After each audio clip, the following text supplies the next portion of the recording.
et vous écoutez France Culture.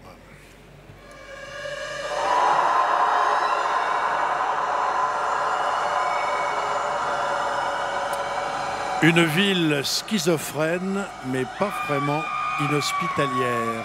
Robert Jackson Bennett, et pas d'erreur, c'est mauvais genre.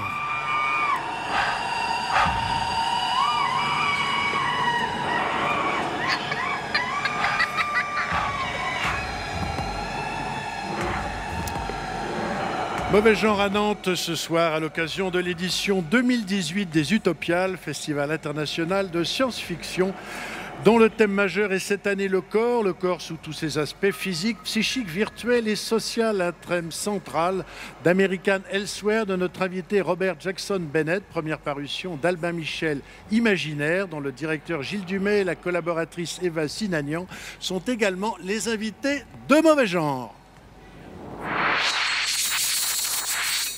Bonsoir à toutes et à tous, bienvenue dans Mauvais genre, l'émission est ce soir à Nantes et je salue le public du Festival Utopial.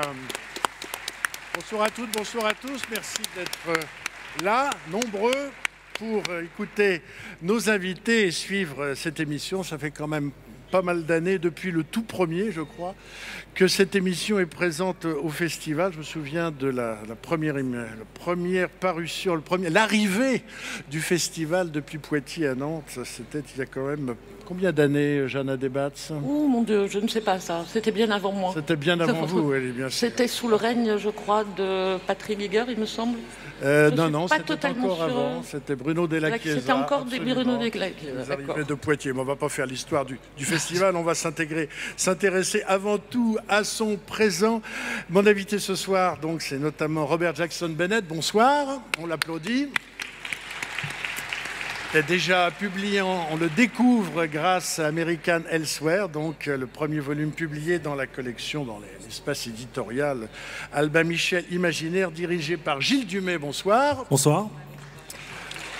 Alors on va voir un petit peu, c'est la nouvelle étape de votre parcours d'éditeur, Gilles Dumais, Albin Michel Imaginaire. Oui, semblerait, oui. Parcours déjà extrêmement fourni, et pour vous soutenir et collaborer avec vous, Eva Sinagnan qui est là. Bonsoir. Bonsoir.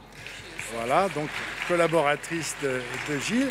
Et j'ai à ma droite Jeanne Debatz, bonsoir. Bonsoir. Directrice artistique et patronne du festival donc Utopial depuis combien d'années maintenant? C'est ma troisième année. C'est ta troisième année, ben, c'est une année en plus tout à fait remarquable. On va détailler avec vous en ouverture d'émission le programme et la grande thématique de ce festival. Failure. Possible cause. Damage to power relay. Consult Diagnostic Report and Repair Bay, Level 3, for detailed analysis.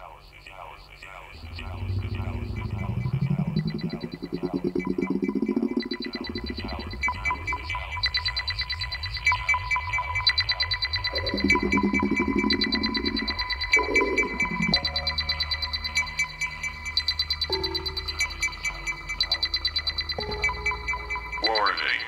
Dangerous biocontaminant detected. Do not enter without protective suit.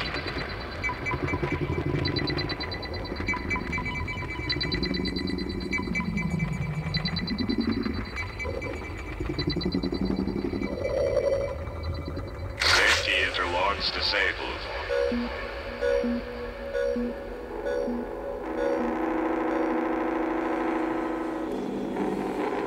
Voilà, l'ouverture de la playlist, signée comme tous les samedis dans Mauvais genre par Laurent Polleret, notre réalisateur. Je signale que les propos de Robert Jackson Bennett seront traduits par Odile Lacoste, qui est avec nous sur le plateau. Alors, Jeanne Debatz, pour cette édition 2018, un thème central qui est le corps. Mais comme je l'ai dit en ouverture, le corps, sous tous ses aspects, dans tous ses états. C'est vrai que le corps, depuis le golem jusqu'à aujourd'hui, ne cesse d'occuper le terrain, si j'ose dire, en science-fiction et en fantastique. On peut facilement dire que le corps occupe toutes les branches du savoir et de l'art humain.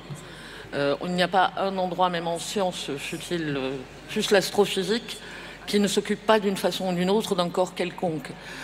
Dans cette édition des Utopiales, nous avons décidé de diviser le thème en quatre axes différents. Le corps physique, que ce soit celui de l'être humain et et comment dire, celui des astres qui l'entourent, celui de l'astre sur lequel il se place lui-même, les étoiles, tous les corps astraux, puis le corps social qui est l'autre grand axe. Parce que fondamentalement, il y a quand même deux grands pôles qui ont occupé notre programmation, qui est le corps physique et le corps social, sur lesquels il y a tant à dire, et d'une certaine façon, deux autres sous-thèmes, le corps virtuel et le corps psychique. C'est-à-dire la façon dont notre esprit envisage notre corps, la proprioception de notre corps lui-même. Donc c'est la notion de corps au sens le plus large du mot, à la fois comme entité, comme organisme, comme anatomie, comme réseau. Voilà, le corps dans tous ses aspects, tous ses états et de sa force, le fait qu'il est peut-être lui-même l'être. Alors le corps fait débat, et quelles sont donc les grandes questions qui vont être débattues, Jeanne Debatz, donc cette année aux Utopiales autour du corps? Alors cette année en particulier, nous avons choisi d'apporter une nouveauté au festival, un grand cycle de conférences qui a commencé mercredi et qui termine aujourd'hui, avec quel avenir pour le transhumanisme, qui est la clé, on va dire la question centrale actuelle autour du corps humain dans le monde, c'est-à-dire le transhumanisme, qu'est-ce que c'est? C'est la façon dont l'être humain agit par la technologie sur son propre corps.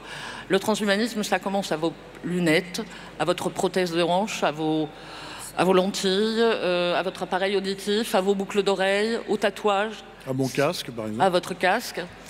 Mais ça peut finir à l'immortalité, peut-être, un jour. La vraie question est de savoir qui sera immortel.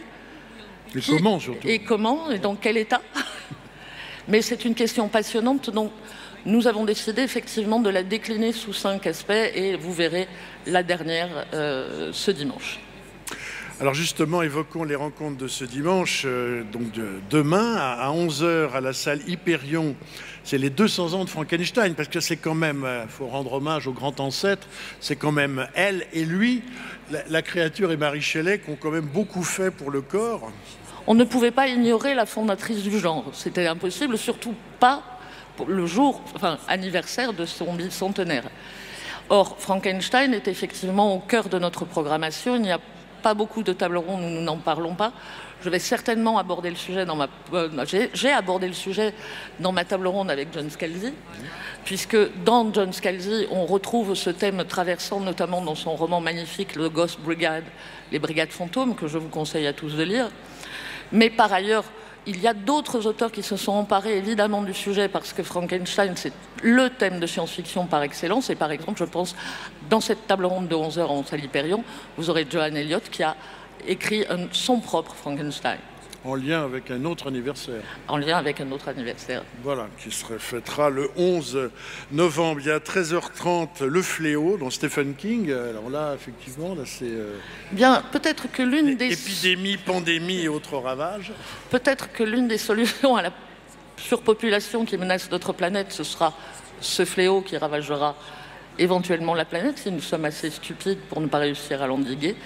Et en référence à ce merveilleux roman, Le Fléau de Stephen King, nos auteurs vont en discuter passionnément, je pense. Et 2 autres débats signalés, à 14h, là où nous sommes, sur la scène Chaillol, et l'autre dans la salle Hyperion à 14h. En même temps, il faudra choisir. Vous aurez le choix, abondance de biens ne nuit pas, entre le transhumanisme 5, c'est-à-dire le 5e débat consacré au sujet, et trouble dans le genre. On peut dire quelques mots de trouble dans le genre? Alors, trouble dans le genre, à la base, c'est le titre d'un essai de Donna Haraway, qui traite de la façon dont on envisage socialement le corps des êtres humains. C'est-à-dire qu'est-ce qui nous permet d'affirmer que tel corps est un corps féminin ou tel corps un corps masculin? Comment est-ce qu'on se définit dans sa féminité ou dans sa masculinité ou dans autre chose par rapport aux injonctions sociales? C'est la base des Gender Studies. Et pour en discuter, nous serons en compagnie de Sabrina Calvo et de Baptiste Beaulieu, dont ce type de question est au cœur de leurs ouvrages. Je vais me tourner vers Robert Jackson Bennett. Le corps, on va le voir avec American Elsewhere, est au cœur même de votre démarche et de votre réflexion, en tout cas dans ce roman. Qu'est-ce qu'un corps? Comment fonctionne-t-il? Qu'est-ce qu'il fait fonctionner? Toute une fantasmagorie liée au corps, à l'anatomie humaine. I think what works about the Oui, je crois body que ce is qui that it's fonctionne avec really le corps, limited. There's a c'est un scene petit in peu the book limité. Le where corps est limité. she Il y a une scène, she par remembers exemple, a story où about l'héroïne a se boy at rappelle her une school histoire who sur le suddenly moment où elle his était à grades l'école un dropped and jour, he et à un moment donné, perform as well as he had elle ne before. pouvait plus And fonctionner it aussi takes bien him a long time qu'avant. to realize that his Et ça lui a eyes- pris un certain temps de that his comprendre eyes have gotten pourquoi. terribly bad and he needs glasses. Et que c'était les And dernières so années de son he gets glasses adolescence. and now he can see the world in a completely Donc on different peut way. voir le corps d'une And for certaine some façon, reason, on peut as voir a le monde child, d'une certaine that façon really avec son corps. upset the Et c'est un enfant protagonist because it was this qui idea est différent that des autres your protagonistes. experience of the world could be limited, Elle sait que son restricted, expérience doit and that être there could be limitée, something happening restreinte. that you Quelque would be chose blind peut to. se passer, And I à think l'école en particulier pour when I elle. think about science and I think Et quand je about pense à how la we- science, how, je pense à science la is based façon on dont how we see the la world, science est how- basée sur la façon dont on voit le monde, comment which on means that we expérience have le a bias monde. from the get-go. Et ça nous donne, les expériences qu'on a pu avoir avec le monde vont façonner notre Science science. struggles to La be, science se bat to be objective. pour être objective. But, Mais because we are trapped inside comme of nous our- sommes piégés dans notre we always have propre to nous-mêmes, dans maintain notre this propre awareness, corps, il faut that être conscient de everything cela. we see Tout ce que is l'on changed voit because of how est we changé en raison de parce And, que nous sommes ce que nous in this sommes. book, she Et dans le finds a way livre, to elle experience trouve une more of the façon world, to- d'expérimenter un something's peu happening plus, behind de the voir scenes. qu'est-ce qui se passe derrière Something le that's rideau. kind of ultra-sensory. C'est un autre elle-même. See the hidden things that are Elle happening. voit ce qui se And passe, I ce think qui that that's est the caché. purpose of science is to Mais try le and problème des expand our scientifiques, experience of the world, to c'est de try and partager leur capture more expérience of et all the phenomena d'ajouter that's d'autres occurring around us all the phénomènes time. à ce qu'ils expérimentent du temps en particulier. Qu'est-ce qui se passe derrière le rideau des corps, le rideau de chair des corps? On va le voir dans American Elsewhere de notre invité Robert Jackson Bennett. Merci, Jana de Batz. Au revoir. Et je signale également, là, c'est pour parler de Frankenstein, la rétrospective. Il y a tout un volet rétro au volet cinéma du Festival Utopial et je recommande tout particulièrement, puisque vous pourrez y revoir Frankenstein, la fiancée de Frankenstein, l'homme qui rétrécit, Frankenstein Junior et autres merveilles. Donc c'est à Nantes jusqu'à dimanche. Merci Jana de Batz et bon festival. Mauvais gens sur France Culture ce soir à Nantes au Festival Utopia, le festival de science-fiction, l'événement essentiel du milieu de la scène science-fictive française en ce moment, c'est le démarrage d'Albin Michel Imaginaire. Vous en êtes le directeur Gilles Dumay, bonsoir. Bonsoir. Eva avec Eva Sinagnan, bonsoir. Bonsoir. Alors Gilles Dumay, on vous connaît très bien, vous êtes quand même un des personnages les plus actifs et les plus emblématiques du milieu de la science-fiction française, proche de la revue Bifrost. Vous êtes occupé avant, on vous avait nommé à Présence du futur que vous avez transformé en Lune d'encre. Et pendant combien d'années vous êtes occupé de... Je suis resté 19 ans chez De Noël. Mais ce qui fait quand même un parcours extrêmement important avec des découvertes essentielles. Et récemment, Romain Lucaso. Oui, l'Asium, très très bon. Oui. Voilà, récemment des découvertes encore. Et là, brusquement, vous passez chez Albin Michel pour créer Imaginaire. Alors Imaginaire, il ne faut pas confondre, j'ai lu l'entretien que vous avez accordé à mon collègue Prolongeau en Télérama, ça n'est pas une collection. Puisqu'Albin Michel a cette particularité de confier, je dirais, non pas des collections, mais des départements éditoriaux. Alors, des départements éditorial Spiritualité qui est confié depuis des années à Jean Moutapa, Sciences humaines, Hélène Monsacré, et vous donc c'est Imaginaire. Alors l'imaginaire n'est pas une nouveauté, loin de là, chez Albin Michel. Il y avait déjà bien sûr Stephen King, où il y a eu Dan Simmons. Alors quelle est un peu la feuille de route, Gilles Dumay et vous, Eva Sinagnan, d'Albin Michel Imaginaire? Alors Albin Michel Imaginaire, c'est la volonté d'aller au-delà de ce qu'Albin Michel sait déjà faire très bien, c'est l'imaginaire grand public, avec Bernard Werber et Maxime Chatham, par exemple, que vous avez oublié. Voilà. Des auteurs étrangers, puisque vous éditez des auteurs étrangers. Et il y aura des auteurs français aussi en Albin Michel Imaginaire. Donc c'est aussi la volonté d'avoir un espace où on accueille un imaginaire décomplexé, un imaginaire extrêmement assumé, par des auteurs qui veulent faire de l'imaginaire, pas par des auteurs qui, entre guillemets, font de la littérature et mettent des robots ou des intelligences artificielles dedans. Donc je cherche avant tout des auteurs qui portent en eux cette idée que l'imaginaire est une culture qui a des choses à dire, qui est une culture progressiste. En tout cas, c'est l'idée que j'en ai.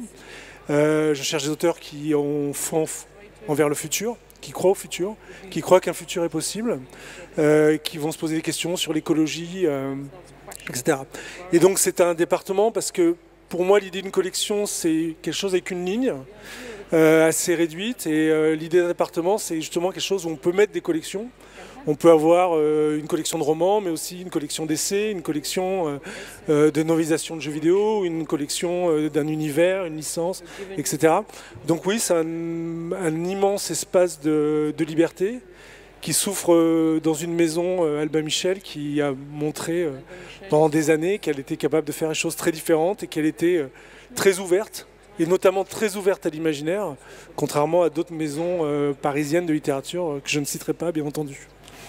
Eva Sinanian, ouvrir aujourd'hui une collection, un département imaginaire, ça demande non seulement de prêter attention à ce qui fait d'habitude évidemment un livre, c'est-à-dire un auteur, un traducteur, toute la logistique qui encadre la création d'un livre et qu'on trouve en librairie, mais ça, évidemment, ça nécessite aujourd'hui bien autre chose. Bah oui, ça nécessite. L'imaginaire est partout et l'imaginaire s'infiltre partout, si j'ose dire. Ça nécessite notamment de prendre en compte la communauté des lecteurs et d'aller leur offrir différents moyens de connaître nos livres. Notamment le travail qu'on a beaucoup fait, c'est autour des réseaux sociaux, et plus particulièrement de Facebook, de vidéos, et de tisser des liens avec des lecteurs déjà identifiés, auxquels on a pu envoyer les bouquins, recevoir des avis, et on les met en valeur aussi. Donc sur vous le prenez site. en compte une communauté comme celle qui est rassemblée aujourd'hui aux Utopias, qui existe déjà et que vous visez d'abord. Exactement. Nous, le but, c'est de parler aux gens qui, grosso modo, sont comme nous, qui sont des férus d'imaginaire. Alors c'est la cible, entre guillemets, Gilles Dumais, les férus d'imaginaire, parce que vous venez de nous dire qu'effectivement, ça on avait bien compris qu'Imaginaire Albin Michel ne serait pas le moment d'encanaillement. Les grandes maisons ont toujours un moment d'encanaillement avec le roman policier, l'érotisme ou la science-fiction ou le fantastique. Ce serait beaucoup plus que ça. Ça correspond à un moment de maturité, d'implantation, de légitimation et de reconnaissance de l'imaginaire. On vit une période qui est assez passionnante. Je trouve que l'imaginaire est devenu la culture dominante. En tout cas, c'est le cas quand on regarde Netflix ou quand on regarde le cinéma ou quand on regarde les jeux vidéo ou les jeux de rôle. Et donc dans cette période-là où les super-héros, la science-fiction, la licence Star Wars, la licence Marvel, toutes ces choses-là pullulent, on voit qu'il y a une culture. Alors on peut appeler ça la culture geek, on peut appeler ça par plein d'adjectifs. Moi je suis un lecteur, mais je ne suis pas qu'un lecteur, je joue, je regarde des séries, je regarde des films, et je considère donc qu'il y a toute une communauté de gens qui sont comme moi, qui sont aussi intéressés par les livres, les bandes dessinées, les jeux vidéo, etc. etc. Et ce que j'ai envie de dire, c'est que quand je choisis des livres pour Albin Michel Imaginaire, je choisis des livres pour eux, parce que quelque part je choisis des livres pour moi, et je m'adresse en priorité à eux. Et dire ça, c'est déjà une espèce d'acte politique. Ça veut dire, ces livres-là, ils sont pour les gens qui assument d'aimer ça, qui n'ont pas peur d'avoir un t-shirt Cthulhu, ou qui n'ont pas peur de dire qu'ils ont joué à Skyrim la veille et qu'ils ont adoré ça, etc. etc. Et donc ça se positionne en contre quelque chose. Les gens qui disent oui, mais l'imaginaire, c'est de la littérature, c'est bien quand ça se noie dans la littérature. Ben non, je crois qu'il faut assumer qu'on aime ça. Il faut assumer qu'on est différent et que justement, on n'a pas envie d'être avalé par la littérature, mais qu'on a envie, au contraire, de contaminer la littérature. Et on a bien réussi à contaminer la littérature. Il n'y a qu'à voir des auteurs comme Houellebecq ou comme Dantec, sont des auteurs complètement contaminés par l'imaginaire. Mais moi, personnellement, en tant qu'éditeur, je veux être à la source de la chose. Je veux être dans l'imaginaire par des auteurs qui revendiquent de faire l'imaginaire. Poser la question à Robert Jackson Bennett, est-ce que vous avez le sentiment aussi que la littérature et la culture, avec un grand K, a été contaminée par l'imaginaire? Contaminated is a pretty strong word. Contaminé, though I c'est like peut-être it. un mot un peu fort, mais bon, c'est bien. I think that what's happening right Je now crois que is ce qui se we are passe living through a aujourd'hui, set of problems c'est que nous faisons worldwide face à des we've never problèmes mondiaux, des experienced. problèmes qu'on n'avait jamais eu auparavant. Feeling that we're going Et il to faut en have être to conscient. imagine Il va falloir donc imaginer des choses qui n'ont jamais existé jusqu'à présent. Et on va devoir s'appuyer sur notre imagination, je pense. Jusqu'à un certain point, c'est effectivement contaminé. Mais je pense qu'on parle ici d'un besoin qui est là, qui existe chez les lecteurs, sur le marché, dans le monde. Nous allons devoir créer de nouvelles choses. On va devoir fabriquer une nouvelle façon de vivre pour continuer à exister dans le monde tel qu'il est aujourd'hui. Et ça, c'est très profond. C'est une réponse très sérieuse aux super-héros, finalement. C'est un peu ce dont on parle quand il s'agit de super-héros. Je crois qu'on essaye de créer une autre réalité où on peut développer de nouvelles institutions. Et quand il s'agit d'essayer de contaminer le lecteur avec l'imagination, je crois qu'on doit plonger là-dedans. On doit essayer de contaminer les autres autant que possible. On doit essayer de faire quelque chose de neuf. C'est ce dont on a besoin aujourd'hui. Voici Nagnon, réagir aux propos de... En fait, principalement, je suis d'accord. Peut-être plus qu'une contamination, je penserais à une transmission aussi. Moi, je vois aussi les choses, peut-être par mon passé, parce que j'ai parfois bossé en librairie ou autre, comme le fait de vouloir transmettre un imaginaire. De vouloir transmettre aussi, comme disait Gilles, un certain espoir envers le futur. On en parlait récemment, ce qui pour moi va être intéressant dans les livres qu'on a, c'est que les personnages ont pour certains une certaine bienveillance, même dans un univers complètement violent. Vont vouloir changer, vouloir évoluer et vouloir changer le monde autour d'eux. Et c'est aussi quelque chose d'important pour moi dans l'imaginaire. Gilles Dumais. J'ai beaucoup discuté de science-fiction avec des auteurs comme Ian MacDonald ou Robert Charles Wilson. Et ce qui ressort de la philosophie de ces auteurs-là, c'est de refuser d'écrire des futurs où tout est joué d'avance, tout est foutu, où on ne s'en sortira pas. Et donc il faut toujours essayer de porter l'espoir, essayer de trouver des solutions, essayer de trouver, même si c'est compliqué, même si les défis écologiques qui se dressent devant nous semblent insurmontables. C'est la force de la science-fiction, c'est la force de l'imaginaire.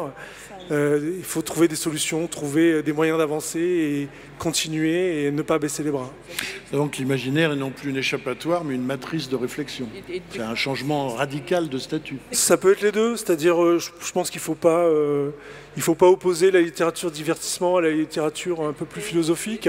On a besoin des deux, on a besoin de temps en temps de prendre un grand bol d'air et de souffler.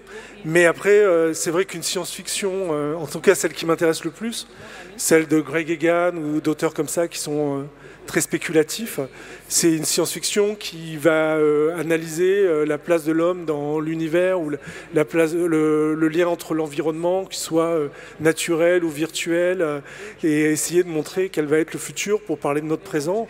Et la science-fiction, tout le monde le sait, hein, c'est la littérature qui parle le mieux du présent. Il n'y en a pas de meilleur. Alors pour incarner cette vision à la fois de l'activité éditoriale et culturelle et de la science-fiction, Gilles Dumais, vous avez choisi un certain nombre de titres, parce que pour l'instant, Albin Michel Imaginaire sont des livres, ça pourrait être plus tard, pas des bandes dessinées, je ne veux pas parler de films, ni de jeux vidéo, mais enfin pour...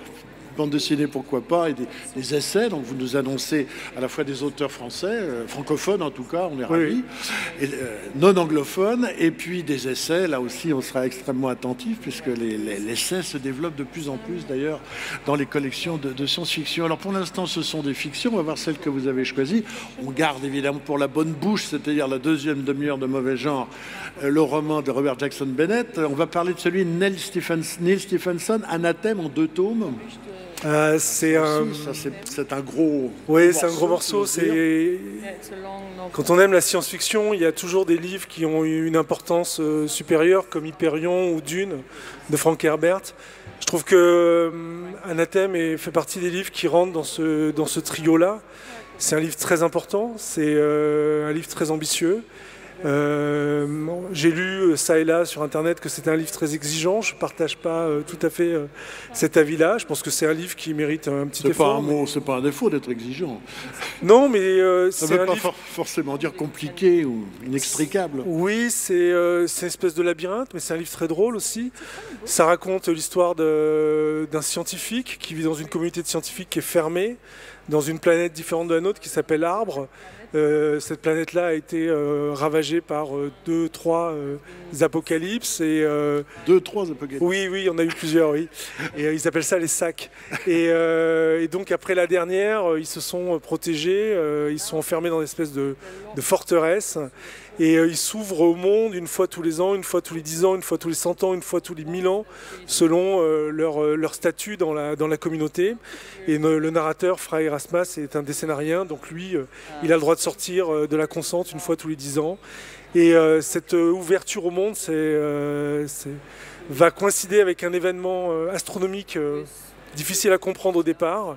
Et c'est une quête, c'est 7000 ans de philosophie humaine revisitée par Neal Stephenson, avec beaucoup d'irruptions, beaucoup d'humour. Les gens qui aiment Le Nom de la Rose vont retrouver des choses qu'on trouve dans Le Nom de la Rose, sur le travail, sur les mots, sur le langage. Personnellement, je trouve que c'est un chef-d'œuvre. Voilà, c'est vraiment un des livres les plus importants de l'histoire de la science-fiction. Ni plus ni moins. On peut dire également présenter les autres titres disponibles, El Vassinagnan, donc Peter Flannery, Mage de bataille. Alors évidemment. Là, c'est autre chose. Je suis embêtée, c'est le seul que j'ai pas lu. Ah, tac, voilà dénoncé. Cameron Hurley, Les étoiles sont légion. Parler un peu mieux. Au détour d'une discussion avec Gilles qui m'avait dit tu verras c'est crade et c'est violent, ce qui n'est pas ma came habituellement, je l'ai quand même pris en me disant on verra. Je l'ai adoré, je l'ai dévoré et je suis revenue en disant franchement pour quiconque a peut-être déjà dans sa vie eu des règles, c'est pas du tout crade. Ah bon? Voilà.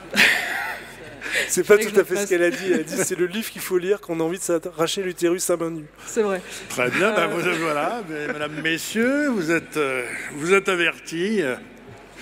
Ça ferait un très beau bandeau pour les librairies. On y a pensé, mais... Voilà, oui. Alors, peut-être avez-vous lu Mage de bataille, Gilles Dumais? Oui, j'ai même lu 2 fois, en fait. Mage de bataille, c'est ce qu'on appelle de la big commercial fantasy. Donc, c'est vraiment la fantasy... la plus épique, la plus pure, c'est une histoire archétypale, il ne faut pas avoir peur du mot. Un jeune homme qui a des pouvoirs, qui porte sur ses épaules le poids de son père qui a été à l'origine d'un massacre. Et ce jeune homme est malade, il a une espèce de phtisie, il a une espèce de problème au poumon. Et c'est un roman où on suit un personnage qui monte en puissance. C'est un roman élégiaque. Et j'ai trouvé dans ce livre, alors je ne suis pas un gros lecteur de fantasy, j'ai trouvé quelque chose qui m'a ramené au livre de Michael Moorcock des années 70, au Elric, le champion éternel, tout ça. Ce sentiment de personnages incroyables qui sont bigger than life, qui sont complètement démesurés dans leur pouvoir, ou dans leur folie, ou dans leur courage, ou dans leur foi. Et j'aime ce type de livre où... globalement, il y a une espèce de promesse assez simple. Vous allez avoir de la magie et des batailles, Mage de bataille. Et cette promesse est tenue sur 1000 pages avec un souffle incroyable. C'est peut-être le roman où il y a le moins de réflexion dans la sélection au début, mais c'est aussi peut-être le roman où il y a le plus de plaisir de l'aventure, de la grande aventure, comme on l'a découvert au début de la fantasy dans les années 70, où on avait globalement Conan et le Seigneur des Anneaux. On ne voyait pas trop ce qu'il pouvait y avoir d'autre. Les gens les plus connus, les gens les plus... pas connus, les gens qui avaient le plus de culture connaissaient Fritz Leiber, Lankmar, etc. Et là, d'un seul coup, on a vu arriver tous ces héros comme Elric et d'autres. C'est un choix assez nostalgique, je n'ai pas peur de le dire.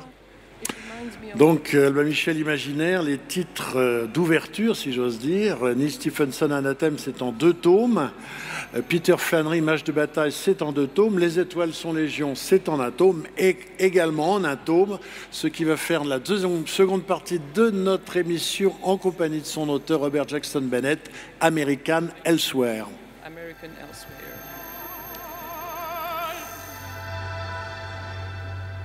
France Culture, Mauvais genre, François Angelier. qui est heureux d'être aux Utopiales à Nantes pour l'édition 2018 et de recevoir donc Robert Jackson Bennett et son éditeur Gilles Dumais et Eva Sinagnan. Alors c'est toujours important un premier titre Gilles Dumais et ça donne une dominante, une tonique, une couleur. Alors pourquoi cet American Elsewhere? 780 pages, j'avoue que c'est quand même un démarrage sur la roue arrière, c'est assez extraordinaire. Ben, merci. C'est un livre que j'ai lu quand il est sorti en anglais, donc il y a 5 ans maintenant, je pense, et que je voulais absolument publier et qui faisait à peu près peur à tout le monde, notamment à cause de sa taille. Donc c'est une traduction très chère, c'est compliqué, c'est risqué, etc. etc. Et moi je suis un lecteur de Stephen King, je confesse. Et c'est probablement mon écrivain préféré. Ça se porte bien chez Albin Michel. Oui, c'est assez raccord. Oui. Et j'ai grandi avec ça, j'ai grandi avec Le Fléau, j'ai grandi avec Dead Zone, j'ai grandi avec ces livres-là. Et j'ai l'impression, alors elle est probablement fausse, hein, mais que Stephen King a dévoré toute la concurrence en France. Et alors que il y a eu après lui 2 générations d'auteurs qui ont écrit des grands romans comme ça, des grands romans d'horreur ou des grands romans fantastiques, entre guillemets, à la Stephen King. Et justement, en arrivant chez Albin Michel, je me suis dit, il m'en faut un. Il faut que je montre à la maison qu'il y a les enfants de Stephen King. Pour moi, Robert Jackson Bennett sur ce livre-là est vraiment dans cette filiation-là, même si je pense qu'il ne sera pas d'accord et il dira qu'il fait son truc, etc. On va lui demander, rassurez-vous. Mais après, ce livre-là, je le trouve magique et c'est un livre, je connais très peu de lecteurs qui l'ont pris, qui l'ont pas fini et qui l'ont pas lu quasiment d'une traite. C'est très addictif. Oui, c'est très addictif. Et je trouve que c'est un livre qui tient sur 2-3 choses. Alors, il tient sur quelque chose qui pour nous, Européens, est probablement plus fascinant que pour les Américains, qui est un petit peu, entre guillemets, le syndrome Twin Peaks, qui est le syndrome de cette ville américaine, un petit peu encore bloqué dans les 50s, encore un peu bloqué dans quelque chose d'un American way of life presque parfait, qui a une belle apparence. Et puis derrière, il y a des secrets. Il y a des trucs qui sont moches, il y a des trucs qui sont pas beaux, il y a des trucs qui sont inquiétants, etc. etc. J'adore ça. Il y a cet élément-là que j'aime beaucoup. Il y a le personnage principal, Mona, qui est un personnage, je suis tombé amoureux d'elle, mais tout de suite. La première scène où elle va à l'enterrement de son père, je trouve qu'en quelques phrases, elle est décrite, la façon dont elle analyse le regard masculin sur son corps, la façon dont elle parle de son père, dont elle parle de sa mère, dont elle parle de la fameuse voiture qu'elle va récupérer, la Dodge Charger rouge, etc. Je trouve que voilà, ça c'est le talent des plus grands écrivains pour moi. C'est en quelques lignes, vous avez un personnage qui naît devant vous, qui monte en puissance et qui existe et qui est incarné. Et alors peut-être le troisième élément qui m'a séduit, c'est un élément lié à mon passé de lecteur, à la nostalgie de nouveau, c'est le côté Lovecraftien. C'est le côté entité, choses indicibles, choses cachées, horribles. Pas trop en dire puisqu'elles sont indicibles. Voilà. Mais c'est vrai que toutes ces dimensions sont présentes. Alors on va se tourner vers l'auteur, Robert Jackson Bennett. Vous avez... Gilles Dumais a dit que vous étiez, selon lui, un des fils de Stephen King. Alors est-ce que c'est une filiation que vous revendiquez? Est-ce qu'elle vous enthousiasme ou est-ce qu'elle vous gêne? Comment l'acceptez-vous? Et l'acceptez-vous d'abord? So I think that what Stephen King was really great at was ce que Stephen King est bon, ce pourquoi il est bon, c'est qu'est-ce qui se passe si ce genre de scénario, si vous prenez une vie normale, what if, qu'est-ce qui se passe si. Et je crois que Stephen King est très bon là-dedans. C'est une façon très particulière de regarder le monde. On prend quelque chose de normal et puis on le tord très légèrement. Et Stephen King, une nuit, il y a des années, je devais sortir la poubelle. Bon. Et j'ai traversé les jardins avec juste un spot de lumière. Et en traversant la pelouse, je me suis arrêté, je me suis dit, et qu'est-ce qui se passe si je lève les yeux et je vois quelqu'un qui me regarde? Qu'est-ce que je ressentirais? Alors je me suis dit, bon, disons que ça arrive à quelqu'un. Quelqu'un, dans son jardin, il vit sa vie, et il voit quelqu'un dans la nuit qui le regarde. Qu'est-ce qui se passe si cette personne n'est pas surprise de voir cet étranger? Accepte l'étranger, accepte qu'on le regarde. Voilà, il sait ce qui va se passer, il est préparé à ce qui va se passer. Et il faut faire attention à ce genre de choses. Voilà. Ça avait l'air d'être pour moi une chose très intéressante sur laquelle je pouvais écrire. Qui est cet homme? Pourquoi est-ce qu'il accepte que la personne dans le noir le regarde? Pourquoi est-ce qu'il est dans le jardin, dans sa propriété? Il l'accepte. Et ça, c'est un peu une façon de penser à la Stephen King. Et un de mes amis, un jour, il a eu cette idée. Je sors la poubelle, je traverse le jardin, il dit « Toi, ça va? Qu'est-ce qui se passera si tu fais ça et que quelqu'un te regarde ?» Il me dit « Non, c'est une idée très bizarre, n'est-ce pas? Il y a tellement de possibilités qui s'ouvrent à ce moment-là. » Et donc, j'ai essayé de faire rentrer cela dans un livre. Donc, c'est vrai que c'est une façon de travailler à la Stephen King ou de voyager à la Stephen King. Alors, on a cité Stephen King, mais pour les autres ouvrages que vous avez publiés, Robert Jackson Bennett, notamment la série Divine Cities, Mr. Chivers ou The Company Man, les autres ouvrages dont vous êtes l'auteur, vous avez eu une foule de prix Edgar Poe, prix Dick, et surtout 2 fois le prix Shirley Jackson. Quel est votre lien avec cette figure fascinante du fantastique américain, Shirley Jackson? Justement, là aussi, il y a des univers qui ont l'air comme ça anodins et qui se révèlent fracturés, hantés, minés de l'intérieur. I'd say that my first 4 books definitely look at stages. J'ai regardé un peu des scènes de l'Amérique. Le premier, c'est dans les années 30. Quand le monde semble être mort. Le second livre, c'est la première coopération. Et l'autre, c'est un vaudeville. C'est quand l'Amérique a commencé à développer le chemin de fer, a commencé à coloniser. C'est des choses qui ont l'air très exotiques quand on est d'une grande ville et qu'on arrive dans l'Ohio ou dans le Kentucky. Et le quatrième, c'est les années 50 et les années 60, sur ces idées d'une Amérique, une idée que l'Amérique avait du XXe siècle. Qu'est-ce que c'était que ce XXe siècle? Je crois que ce livre, c'est surtout sur l'Ouest. L'Ouest qui est devenu pendant le XXe siècle tellement différent avec la bombe atomique. Il y a tellement de possibilités qui se sont ouvertes. On peut se réinventer en permanence. C'est une belle idée de se réinventer, mais c'est simplement une idée, je crois. C'est finalement très difficile de se changer soi-même. Je ne pense pas que les gens changent beaucoup, fondamentalement. Ce livre examine ce combat ici, cette idée que l'on veut devenir quelque chose d'autre et s'éloigner de ce que l'on est pour se rendre compte en bout du compte que c'est pas vrai. Et cela nous hante. C'est une idée américaine que l'on peut changer, que l'on peut oublier le passé, parce qu'on n'a pas beaucoup de passé, on n'a pas beaucoup d'histoire. C'est peut-être ça aussi. Mais c'est cette idée d'être hanté par le passé malgré tout, par les choses qu'on ne pense pas qu'on avait, enfin, qu'on a oublié qu'on avait.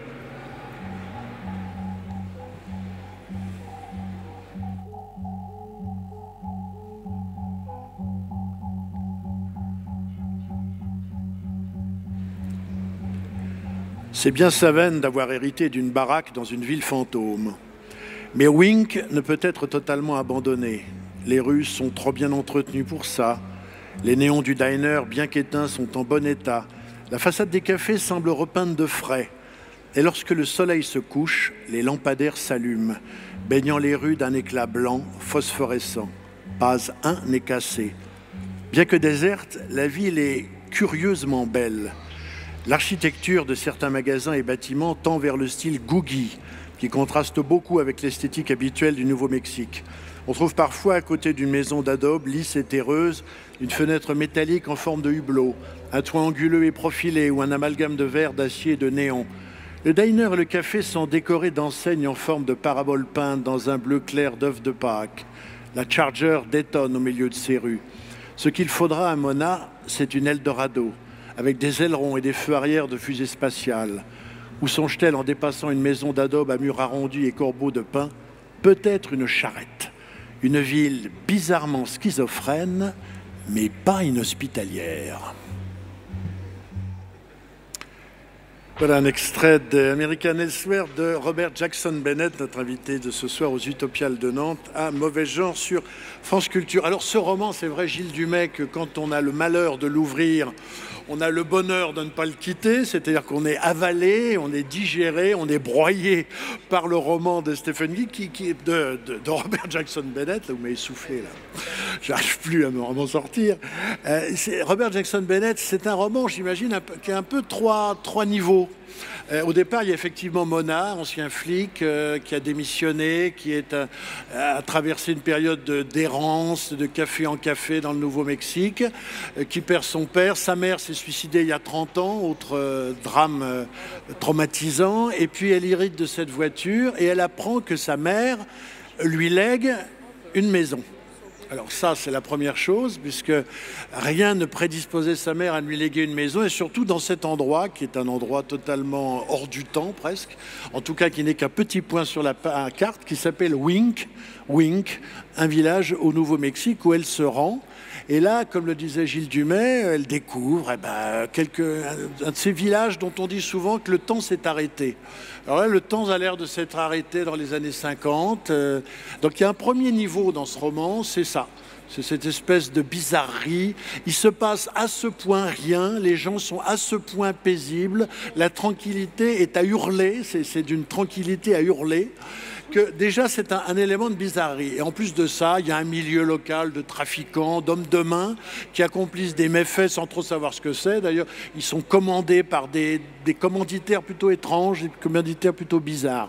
Donc il y a déjà un climat assez curieux.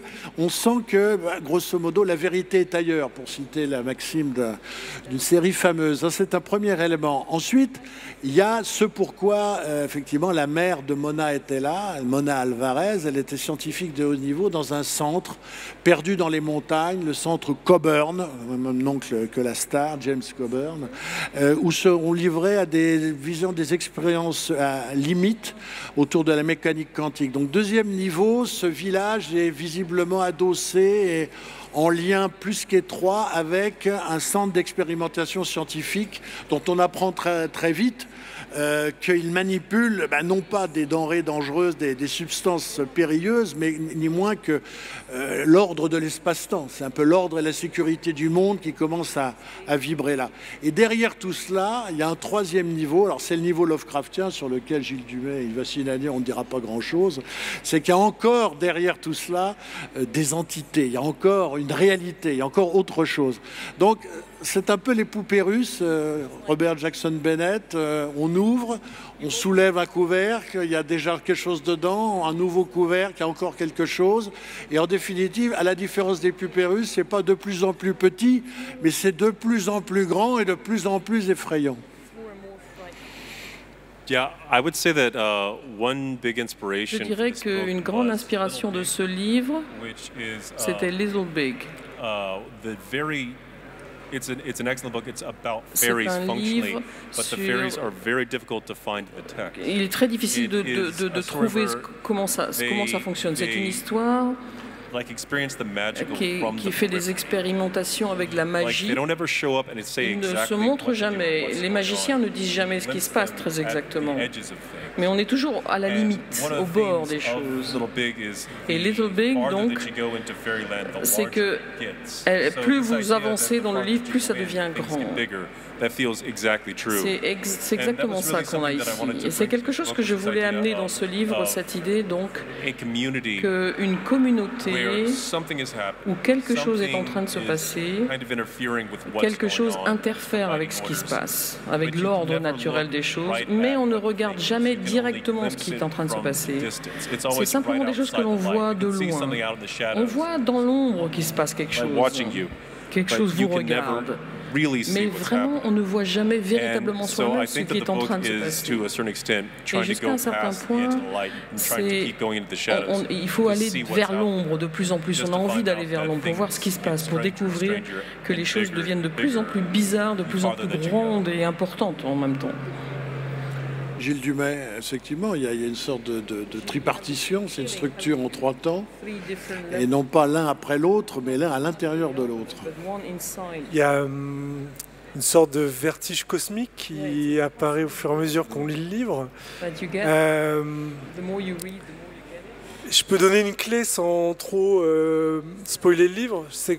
À mon sens, c'est un livre de science-fiction. Voilà, c'est un livre de science-fiction, mais on sent qu'il y a des 3 petits points. Pour la première fois, sa sérénité et son assurance s'effondrent. Il cligne des yeux, confus, et lève la tête vers ses geôliers. « Qu'est-ce que c'est » demande-t-il d'une voix faible. « Qu'est-ce que vous avez fait » Zimmermann ne répond pas. Il se détourne et crie « Allez, maintenant !» Alors tous 3 s'élancent en direction de la clôture, battant des bras pour garder leur équilibre lorsqu'ils dérapent sur la roche. « Qu'est-ce que vous m'avez fait » lance l'homme derrière eux, mais il n'obtient aucune réponse. Lorsqu'ils atteignent la clôture, ils soulèvent le pan de grillage et s'aident les uns les autres à passer. « C'est tout » demande Norris, « c'est fini ?» Avant que Zimmermann ne puisse répondre, une lumière jaune flamboie subitement entre les arbres, à côté de la cascade. Les 3 hommes se retournent et doivent plisser les yeux, bien que la source même de la lueur leur soit cachée. L'éclat frissonne étrangement, comme si des milliers de papillons de nuit dansaient dans ses rayons. Les raies qui filtrent depuis la clairière semblent dessiner une cage thoracique penchée. Un extrait d'American Elsewhere de Robert Jackson Bennett, l'invité de Mauvais Genre sur France Culture ce soir, donc un livre paru chez Albin Michel, Imaginaire.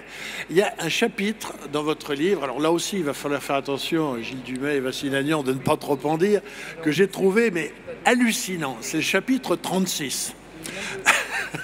Je ne vais pas demander à l'éditeur qu'est-ce qu'il y a dans le chapitre 36, parce qu'effectivement, je le disais, il y a des pans du réel, il y a des dimensions de la réalité qui y a une sorte de tectonique, comme ça, un peu des plaques entre différentes réalités, et il y a un moment où elles se frottent les unes aux autres, et il y a l'équivalent, je dirais, presque physique d'un tremblement de terre. Et là, les choses ne sont plus accordées.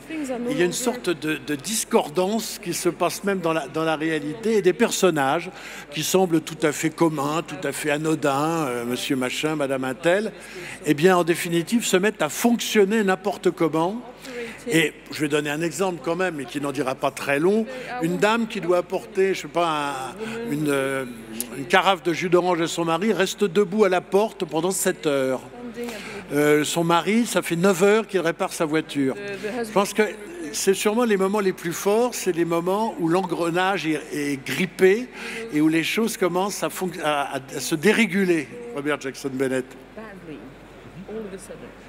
Yeah, that's actually my favorite chapter, I think, in the book. C'est aussi mon chapitre favori dans le livre, comme vous l'avez dit. C'est le moment pour lequel j'ai écrit tout cela. Et cette chose avec la voiture, c'est quelque chose dont je suis assez fier, je dois dire, où cette femme est là avec son pot de jus de fruits et son mari répare la voiture. Et le mari est sur son dos. Et il boit 30 bières, il n'en a jamais assez. Et il est couvert d'urine parce qu'il se fait pipi dessus, littéralement. Et puis, la raison pour ça, c'est très simple. Ils essayent d'être des gens. Ils essayent d'être les gens qu'on dit qu'ils sont. Ils savent que l'homme travaille dans un garage, qu'il boit de la bière, et qu'une femme attend pour son homme et essaye de le servir. Et l'un des moments préférés dans ce livre, enfin de ce chapitre, pardon, peut-être, oui. Ce qui est intéressant dans ce chapitre, c'est que le mari travaille donc sur cette voiture au moment où il comprend.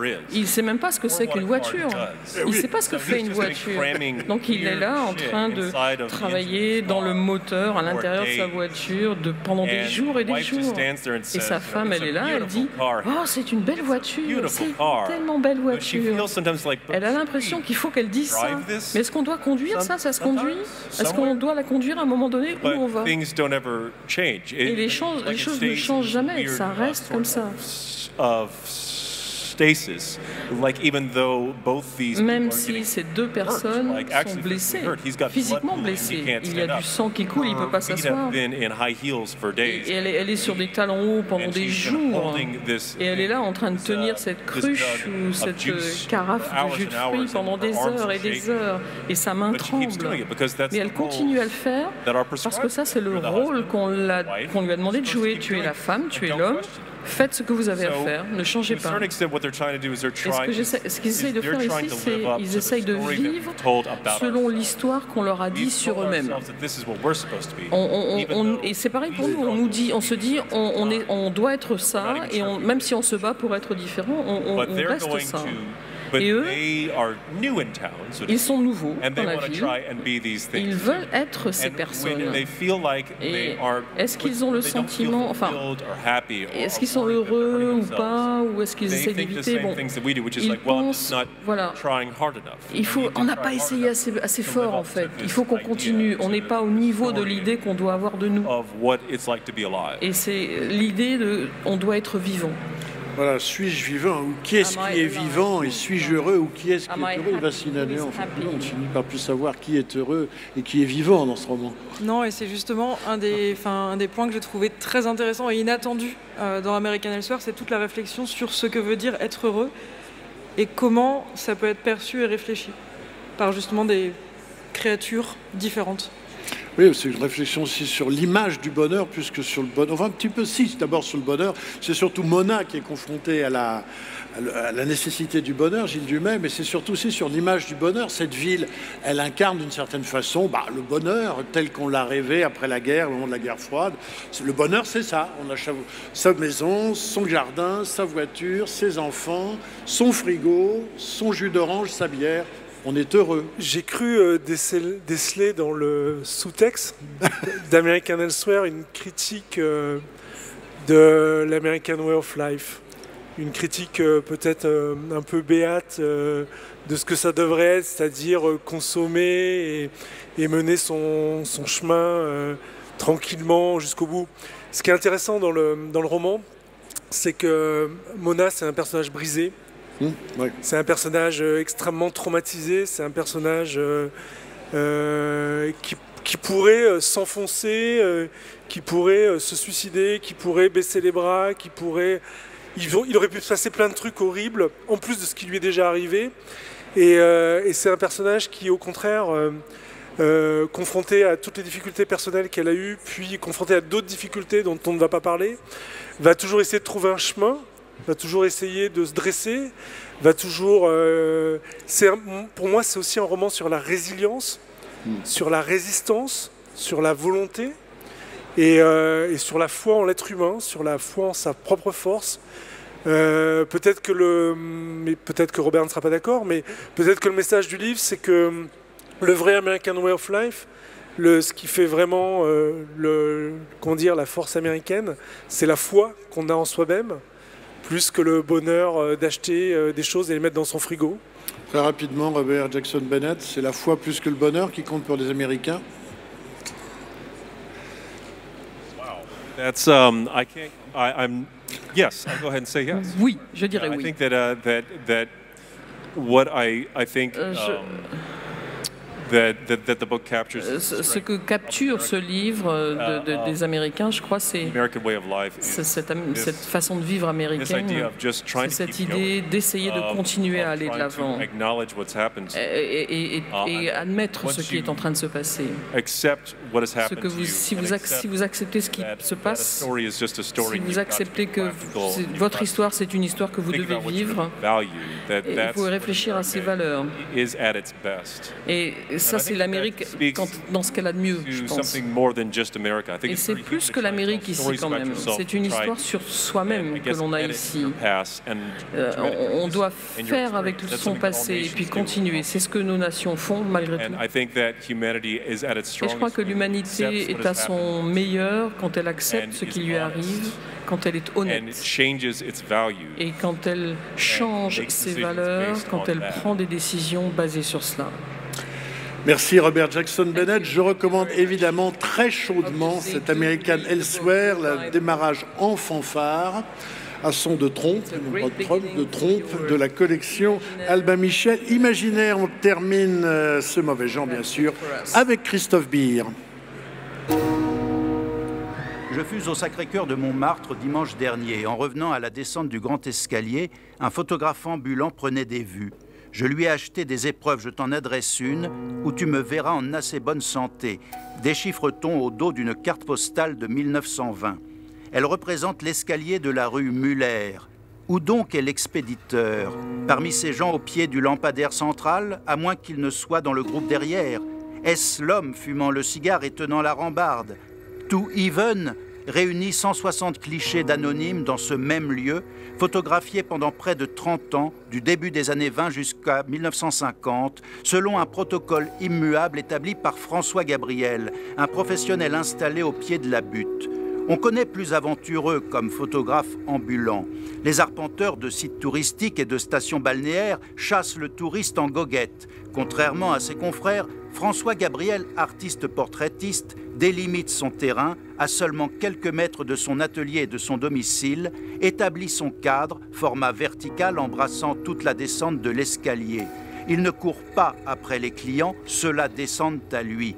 Pour rentabiliser son travail, photographier un maximum de gens en un seul cliché et optimiser ainsi ses chances de vente, il équilibre des portraits de groupe, parfois jusqu'à 50 personnes. Pour l'image souvenir, ce qui compte alors est d'être sur la photo, même au loin.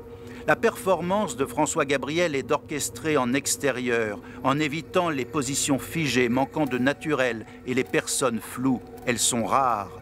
Une femme revient souvent au premier plan, sa propre épouse, complice du dispositif, comme pour souffler au badaud l'idée d'être pris à son tour en photo. Outre les touristes, tout le petit monde montmartrois est saisi. Poulbeaux, communiantes, commis, nourrices, modistes et mauvais garçons. Cet aspect sociologique évident s'efface devant l'œuvre sérielle qui s'épaissit de mystère et de fantaisie.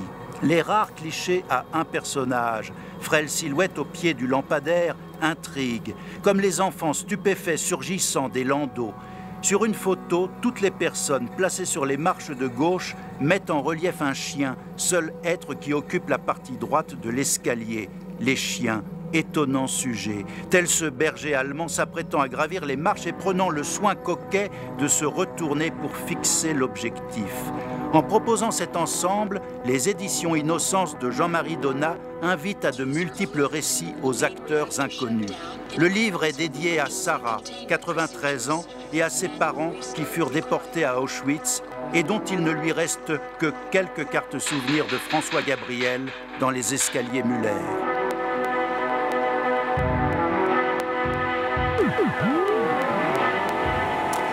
Merci Christophe Beer, merci Robert Jackson Bennett d'avoir été l'invité ce soir de Mauvais Genre. Vos propos étaient traduits par Olivier Lacoste. Merci Gilles Dumais et Lina Sivagnan. Donc je rappelle bien évidemment American Elsewhere chez Albin Michel Imaginaire. Il y a certains palaces qui ont des chambres maudites.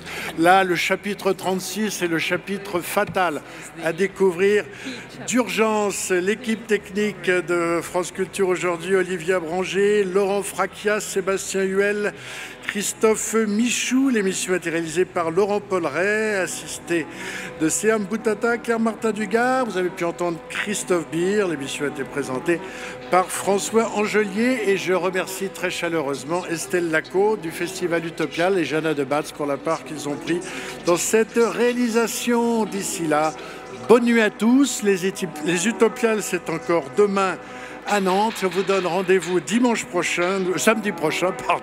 Nous serons avec l'historien Nicolas Beaupré. Il sera en effet l'occasion d'évoquer les écrivains et la Première Guerre mondiale. Bonsoir à tous et merci au public d'avoir été présent.